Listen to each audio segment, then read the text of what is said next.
You guys already know what time it is. Giants Foundry blog has been released, so let's take a look. All right. Oh wait, shit. I did the poll thing. The little what's like a survey? That's what it's called. I always call it a poll. So, Giants Foundry concept and rewards. So, if you guys look back at a couple rambles ago, I gave some ideas for Giants Foundry. I had no fucking idea. I thought it was going to be more of a mining and smithing sort of minigame rework, but it looks like it's sort of just a replacement. Not really a replacement, but just something to do smithing, like just another way to do smithing, basically. So let's get into it. I'm going to cover everything and then I'll share my thoughts. I've gone to Reddit, I've gone to Twitter, I've seen what people are kind of hesitant about, and I've also seen some concerns. But honestly, a lot of it's just like people are excited. People think that, oh, I got to type in my bank pin one sec. You guys can't see it anyway. People are just excited because Jagex has been killing it. Like, they've honestly been. I don't even know why I went. Like, I'm literally fishing Karambans and I went to my bank. I'm so distracted. I just use the deposit box generally. I'm like, why do I have to put in my bank pin? Anyway, sorry. Yeah, they've been killing it with the mini games. So I think people just trust Jagex, and that's kind of the cool thing about making great content is that people start trusting you and just let you have a little bit more freedom and stuff. And part of that is just old school with the polling system. We always are a little bit like hesitant, but they've been on a roll so far. And I'm gonna be honest, I was pretty anti minigame a couple years back. Just the idea of making all skills mini games was not what I wanted for this game. And everyone has their own opinion, but that was back when Temperos was a thing. I'll just show my game while I'm talking right now. Not Temperos. What did I just say? Winter Todd was a thing, and whatever the other mini game was, like, what's the other one?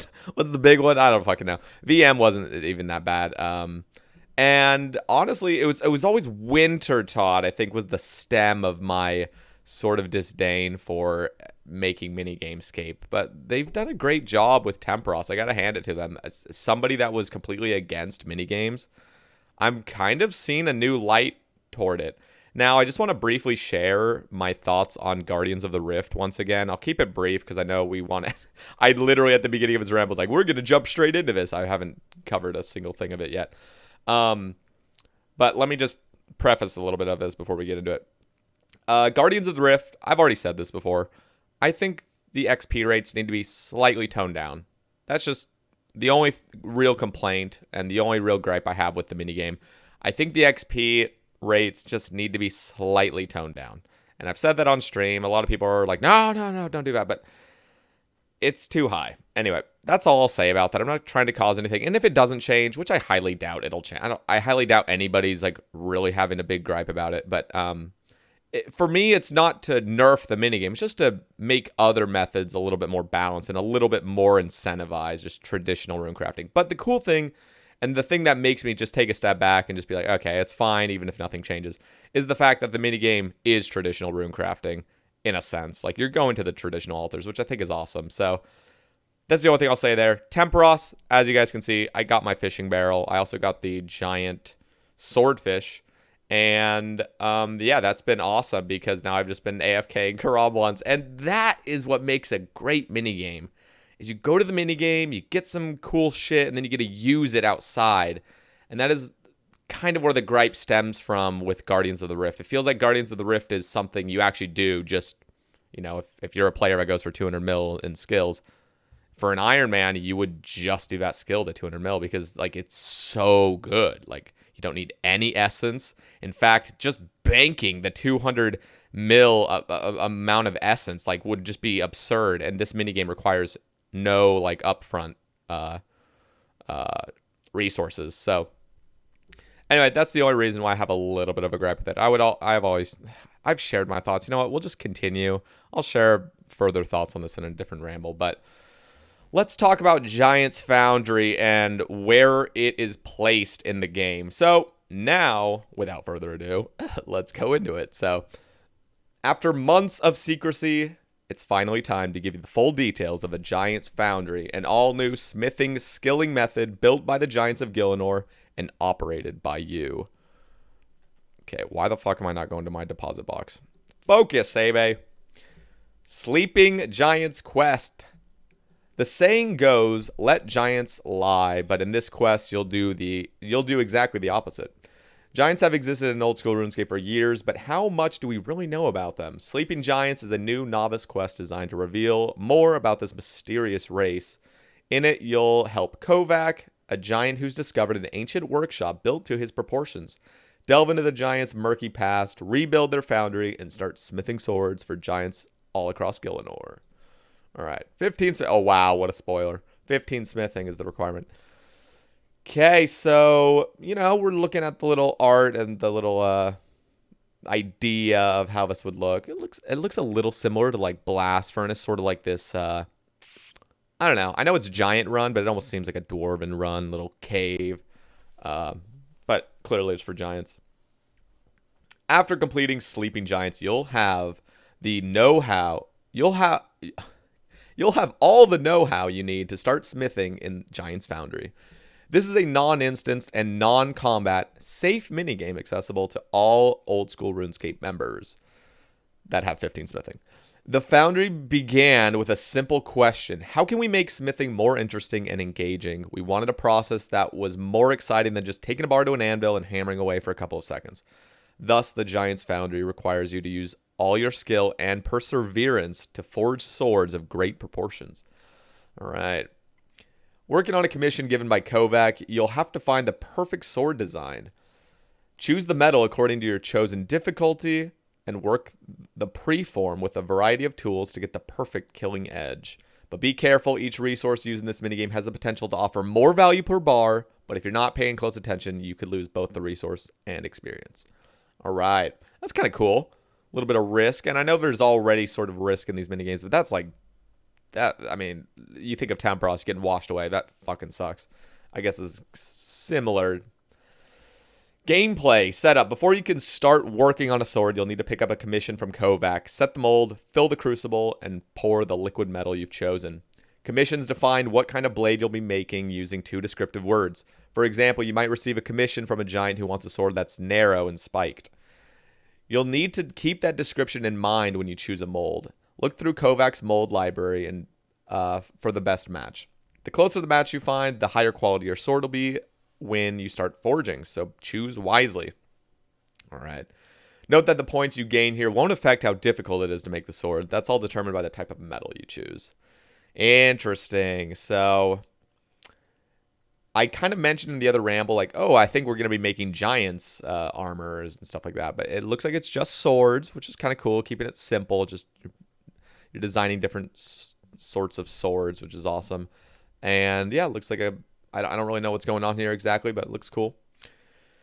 All right. Speaking of which, once you've selected and set your mold, you'll need to move on to the crucible, the big stone bucket chained above the river of lava. Banking. I'm trying to be somewhat efficient while I'm reading this. I hope you guys don't mind. All right.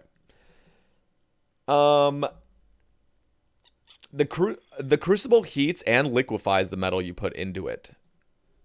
It'll accept bronze, iron, steel, mithril, adamant, or rune bars, or any metal item you want to recycle. You heard that right. Finally, a way to get rid of the unwanted plate bodies and battle axes. So this is very interesting. Or any metal item you want to recycle. So I'm assuming this is sort of their way of introducing an, I don't know, like invention. Apparently in RS3, there's a skill called invention, and there's this part of it that's like dissolving made resources into different resources, basically, like or into a smaller amount of the raw material, something like that. I think they were proposing it for warding. I'm not an expert on this. I've never played RS3, and I didn't really look too far into warding, but it looks like something like that, where you just chuck in your rune longswords on the Karask task you had. Like, okay, and I'll get a few bars back, and then I can use those. So it's kind of cool. Kind of like it. I'm wondering what the balance is going to be like that. So if you guys have any comments down below, feel free. I will read every single one of them. Note that when recycling items, you won't get all the bars back it took to craft them. Some material is always lost in the creation process. Yep, as I was saying, similar to warding.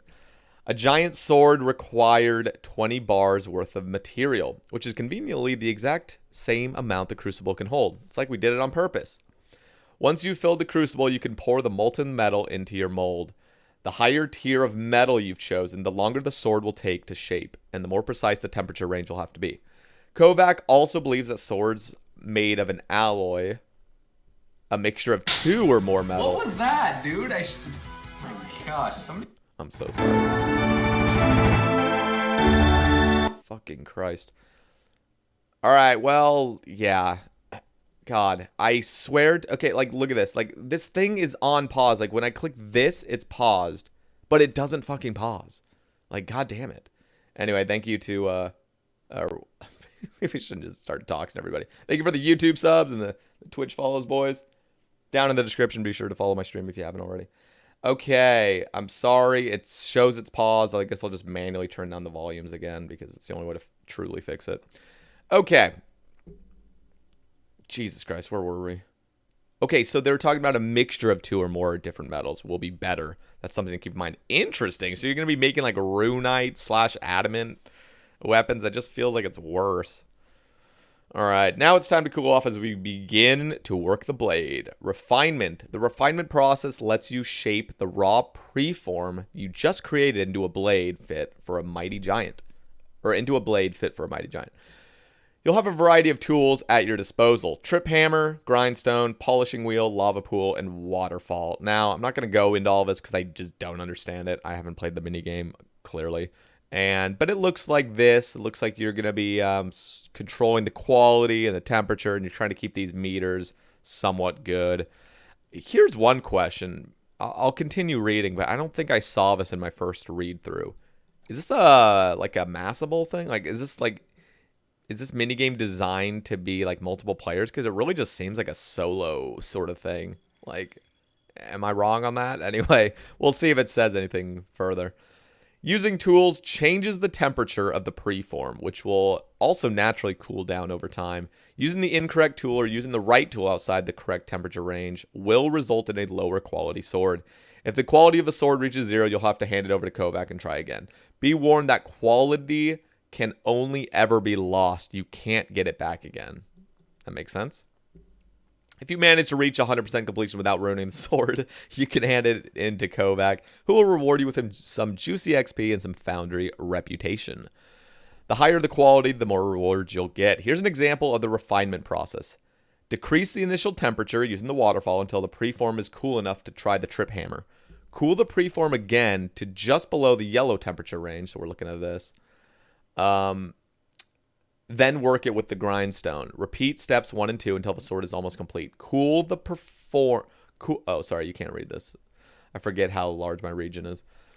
Cool the preform to the green temperature zone and use the polishing wheel to finish the job. Hand the finished sword to Kovac to complete the commission. All right, so experience. What does the experience rate look like? Where does it fit with existing smithing metas? Here's where we think Giant's Foundry sits in comparison to other skilling methods. Blast Furnace. This content is click intensive and accordingly rewards you with the more XP and greater profit. Or you with more XP and greater profit. Especially when using the most optimal setups. True. Cannonballs. One of the more AFK styles of training smithing, which results in a good profit, but little XP. Very little. Giant's Foundry, our newest smithing minigame, will be moderately click-intensive and a more interactive experience than other methods. With a greater focus on XP compared to what? This content will be especially accessible to lower-level players. There's also potential for profit. I'm a little confused about this. I just don't know where the XP is sitting. After testing, we reckon that players can make between 10 and 20 swords per hour. Easier metals such as bronze and iron obviously require less effort, so players will be able to make more, whereas swords made with adamantite or runite will take longer, but offer a greater reward. Okay. I've also crunched some numbers for other skilling methods. As we know, first of all, nobody in the entire game creates 5-bar rune items. Sorry if it's just not a thing. Like, nobody's fucking doing that. I think. I mean, no Iron Man's doing that, that's for sure. And I've never fucking seen a main doing it. So let me know if you've ever created a 5-bar rune item, like, as a training method. Like, damn. Fucking balling out. All right, so, yeah, this is kind of cool. Cool little resource. Some guys on Twitter were arguing that these aren't the most efficient raids, but again, estimates. And I like how Jagex has to like mention it like multiple times. Like, please note rough estimations, because they just fucking knew that some people would call them out on it. Like, god damn it, dude. They're trying their hardest. Because if they were to like pump it up to like EHP rates or something, people are like, what the fuck? You can't get those rates like a normal person. Anyway. As you can see, current methods are resource intensive. One of the key benefits of Giant's Foundry is that you'll use fewer materials per hour. So it's similar to Mahogany Homes. That's the cool thing. Oh, I also wanted to mention back before we even got into this, talking about Mahogany Homes as a minigame. Great minigame. Fantastic. All right. We estimate you'll save at least 85% on resources compared to the methods listed above. That's insane. But it kind of makes sense because they're saying 20 swords per hour. And they're saying the things take 20 bars per sword. So it looks like it's only 400 bars an hour, which is, yeah, I mean, they're pretty accurate with that. I mean, it's insane. That's a dramatic drop. We also believe that the XP given is well worth the interaction and click intensity of the activities you'll be doing in the Foundry. What's the XP rates? Am I missing this? Am I like fucking blind? Where is there any XP rate they show for this? Like, I'm actually, like, just blind. Like, if it shows it and I'm just not seeing it, I'm just a fucking idiot. And you guys can let me know that in the comments. I just haven't seen an XP rate. I did it the first time, and then I thought, oh, maybe I'll just, like, see it the second time because I maybe just skimmed through it a little bit too fast. I don't fucking see it. Okay, whatever. Is it just... Yeah, I don't fucking know. Okay, anyway. Overall, we think this will be more XP per resource than any other smithing method in the game. Well, obviously, wouldn't it? Like, we're saving 85% on resources. Like, okay, anyway. Why am I getting worked up over this? Rewards, apart from the massive XP gains. Where? Where's the XP? Like, what the fuck? Okay, I'm lost. I'm actually lost. What? Where are they getting this? Like, they're just like massive XP gains. Like, where? You can't. I'm so confused. Anyway, completing commissions will also gain you Foundry reputation, which you can use to purchase goodies from Kovac's reward shop. Here's what he's got in stock. Ore packs. That's cool. I like it. Molds. We thought it would be interesting if you could buy tools to help you improve your swordsmithing swordsmithing process within the minigame itself. These extra molds will help with all kinds of commissions and give you a leg up on quality before you even start smithing. The better the mold, the higher smithing level you'll need, so you can train and gain all in one location. 8 cannonball molds. So this is interesting. With Leagues 3, you got an 8-sided cannon, so it's only fitting that you now have an 8 cannonball mold. This mold lets you use 2 steel bars to smith 8 cannonballs at once, doubling your production speed. So again, let's keep that in mind, just for those that haven't considered this. It's an 8 cannonball mold, so every time the cannonball process takes, which I think is 9 ticks, you'll create 8 cannonballs, but it consumes 2 bars. So the AFK process is half as long. You know, it's awesome. I mean, there really is no downside unless you've just always loved sitting there for 3 minutes and now you feel like you're being punished because other players that aren't AFKing as hard as you are getting a benefit over it. So I can only see that. We'll just do this little easy clue while I'm on the side, but we'll continue with this blog and I'll show the casket. Smithing Catalyst. All right, let me just get my spade real quick. You guys want to see the reward? I already know you guys do, so. Okay. Using this unstackable item when creating bars at a furnace, excluding the blast furnace, will not only have the amount of coal required, but will also double the XP given. Jesus. Okay. There we go. I'm so confused. Okay, so this is just for... Wow. Okay, so is this like trying to incentivize traditional Furnace smelting. Is that what it's trying to do? I'm confused. It looks like, okay, yeah. So when creating bars at a furnace, so not blast furnace, you'll have half the amount of coal. So it's literally the amount of coal you'd use at blast furnace, but will give double the XP. That's fucking cool. These are awesome, actually. I kind of just glanced over it the first time because I didn't really consider how good it was. That's fucking awesome. I mean, it's still slower than blast furnace dramatically because blast furnace is just fucking fast. You literally deposit big ass inventories and it's not one at a time every 5 ticks. But doubling the XP is really cool. It sort of gives that idea of mahogany homes where it's like you're just getting more for the resource. That's awesome. I wonder how many you're going to be able to get. Kovac's Grog. A brew made by Kovac himself. This supposedly tasty grog will give you a temporary smithing boost of +4. Just don't tell health and safety. All right. Yeah, nothing too great about that. Hill Giant Club Ornament Kit. It wouldn't be fair for, for you to craft all these swords without making one for yourself.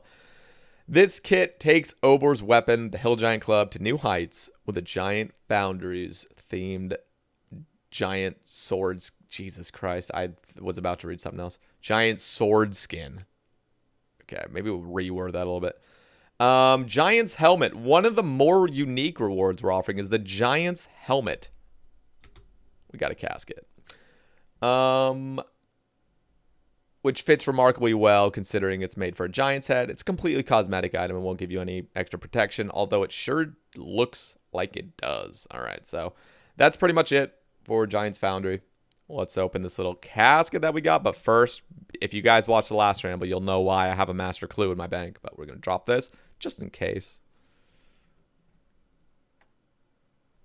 Ooh, damn. That's a pretty fucking good reward for like a main, you know? I mean, it's just going in my POH for eternity, but that's cool.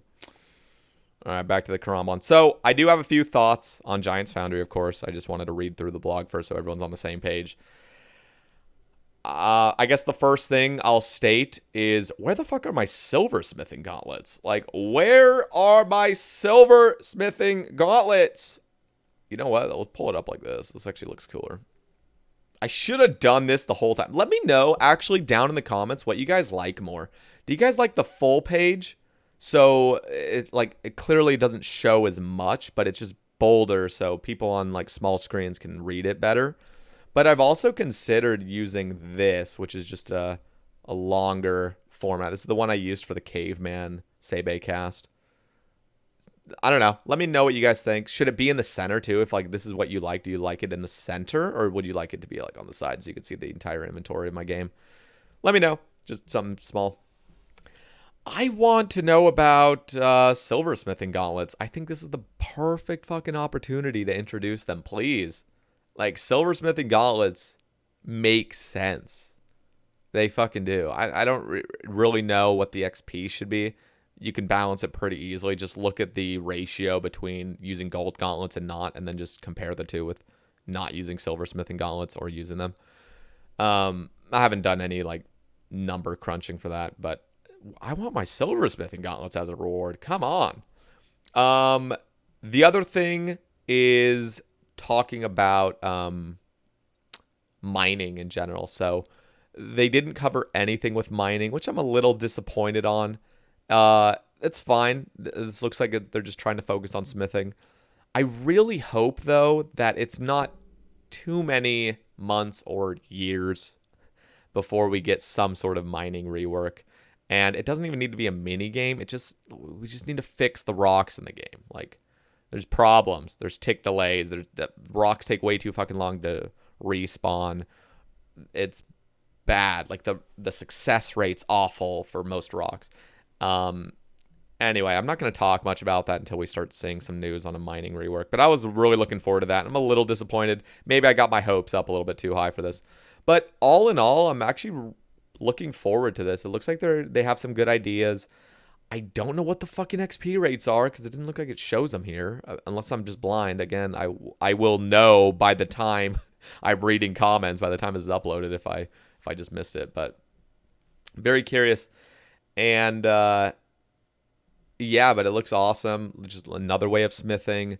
nice way if you don't have many ores. You know, you don't need a fuck ton of ores, which is kind of cool because it's almost de-incentivizing the idea of having to just constantly hop for gold ore, which again is it's a meta that we've made because I mean it's just clearly the fastest way to get smithing XP, but it's not like nobody's forced to do it. Like, you know, I bought maybe an hour's worth of gold ever in my entire account's life, and I'm almost 30 mil smithing. And I mean, you just get ores from stuff. Like, you know, if you just play the game, you'll get ores. Now, if you're rushing max, yeah, like rushing 99 smithing is awful, I imagine. But if you just do it at a normal pace, it's not the end of the world. I think this is awesome though. It's just cool. I really wonder how many. It's interesting because there's like a risk versus reward thing. So like you could lose the bars, so it's not just a straight up. This is how much each bar is worth now. There's still a chance to fuck up, but I really do want to see what the average amount of XP per bar is now. You know, you get a rune bar. Right now it's 75 XP per rune bar. So I wonder, is this going to be like 150 XP? Is it going to be like 500 XP per rune bar? Like, I'm very curious. We'll see. Let me know what you guys think down in the comments. By the way, tomorrow I will have the Sebe cast with Ignoble Solid up. We're recording in literally an hour from now. So by the time you're watching this, I'm probably mid-recording. So, yeah. I'm very much looking forward to it. Episode 69. Then we're getting Prison Joe on the next cast. And it's just awesome. I'm also getting really close to putting together the clue Bible. So I've just been compiling clips. I've tried to get every single hard clue step clipped efficiently. And we're missing like 4. I think we're missing 4 more steps. So just trying to keep you guys in the loop with the hard clue Bible. I'm very fucking excited to release it to you guys. And yeah, and I've already kind of hyped this up, but May is looking like an incredible month for the Sebe cast. So no spoilers quite yet, as I've stated, but I just want to let you know it's going to be very cool. So anyway, thank you guys for listening. As always, drop a like, drop a comment, subscribe if you haven't already. Thank you guys so much for supporting my channel.